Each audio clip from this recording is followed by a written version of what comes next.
Do you feel that strange emptiness creeping in during your quietest moments? That unexplained restlessness that lingers even when everything in your life appears fine on the surface? Have you ever been overwhelmed by emotions that seemed to come from nowhere? Sudden anger, irrational fears, or impulses that left you wondering, where did that come from? This isn't just random chaos. What if I told you these experiences are messages from the deepest layers of your psyche, trying to get your attention? Carl Gustav Jung, the revolutionary Swiss psychiatrist who dared to explore these shadowy realms of the mind, discovered that our psyche is far more than just our conscious thoughts.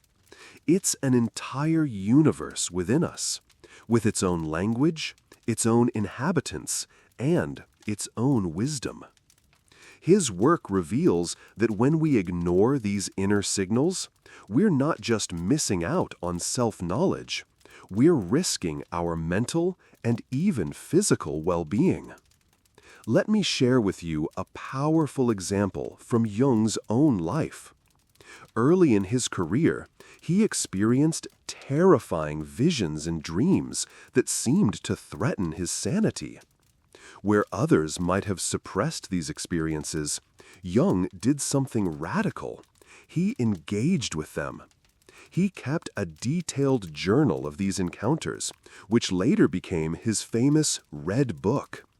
Through this courageous confrontation with his unconscious, he discovered that what we fear as madness is often the psyche's attempt to correct an imbalanced life. This became his life's work, the understanding that our unconscious isn't our enemy, but a wise guide trying to lead us toward wholeness. Jung identified two crucial layers of the unconscious. The personal unconscious contains everything we've forgotten or chosen to repress: painful memories, socially unacceptable desires, aspects of ourselves we're ashamed of. But beneath this lies something far more profound: the collective unconscious. This is the shared psychological inheritance of humanity, containing universal patterns that appear across all cultures and throughout history. These patterns manifest as what Jung called archetypes, the fundamental templates of human experience. Consider how certain stories and symbols appear independently across the world.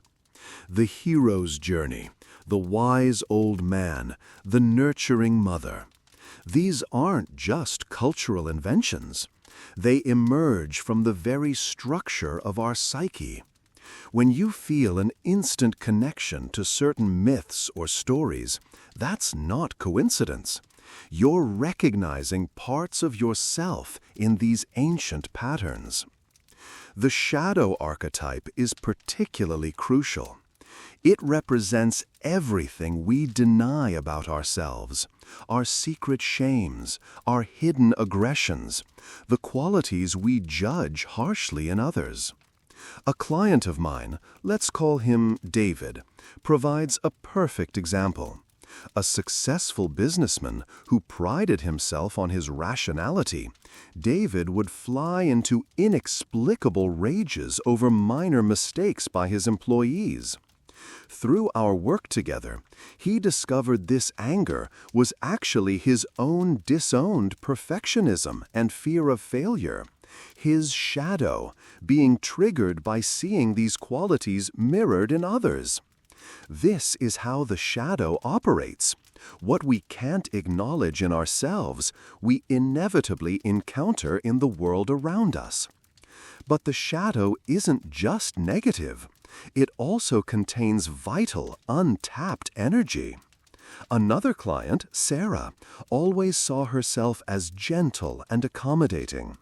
Her shadow contained the assertiveness and boundary setting she had learned to suppress in childhood. When she began integrating these qualities, she didn't become aggressive as she feared. She became whole. This is the paradox Jung discovered. The traits we most fear to claim often become our greatest strengths when we embrace them. The process of confronting and integrating these unconscious elements is what Jung called individuation, the lifelong journey towards psychological wholeness. It's not about achieving some perfect state, but about continually expanding our self-awareness. Think of it like this. Most of us live in a small, well-lit room of conscious awareness, while an entire mansion of unconscious potential surrounds us. Individuation is the gradual process of exploring and claiming more of that space. Dreams serve as our nightly guides in this process. Unlike Freud, who saw dreams primarily as wish fulfillment, Jung understood them as the psyche's self-balancing mechanism. A woman I worked with kept dreaming of being chased by a shadowy figure. Instead of interpreting this as simple fear, we explored what this figure might represent. Over time, she recognized it as her own creative energy that she had been running from her entire life. When she stopped running and turned to face it, her entire relationship with her artistic talents transformed. Synchronicity, what Jung called meaningful coincidences, offers another window into this deeper reality. These aren't supernatural events, but moments when our inner and outer worlds align in ways that defy simple cause and effect. Perhaps you think of an old friend you haven't seen in years, and suddenly they call. Or you're wrestling with a difficult decision when a song on the radio seems to speak directly to your situation. Jung believed these moments reveal the profound interconnectedness of all things, what he called the unus mundus, or one world. In our modern age, we're seeing a resurgence of interest in Jung's ideas because they address our deepest hunger, the hunger for meaning. In a world obsessed with productivity and superficial success, Jung reminds us that true fulfillment comes from honoring the full complexity of our being. His work isn't just psychology. It's a roadmap for living authentically in an increasingly fragmented world. As we conclude this exploration, I invite you to consider: what parts of yourself have you been neglecting? What dreams have you dismissed as meaningless? What synchronicities have you explained away? Your psyche is speaking to you constantly. The question is, are you listening? The journey of self-discovery isn't always comfortable, but it's the most important journey you'll ever take. As Jung himself said, "Who looks outside dreams. Who looks inside awakes." Your awakening begins the moment you decide to take that first courageous look within. Before we part, I challenge you to this.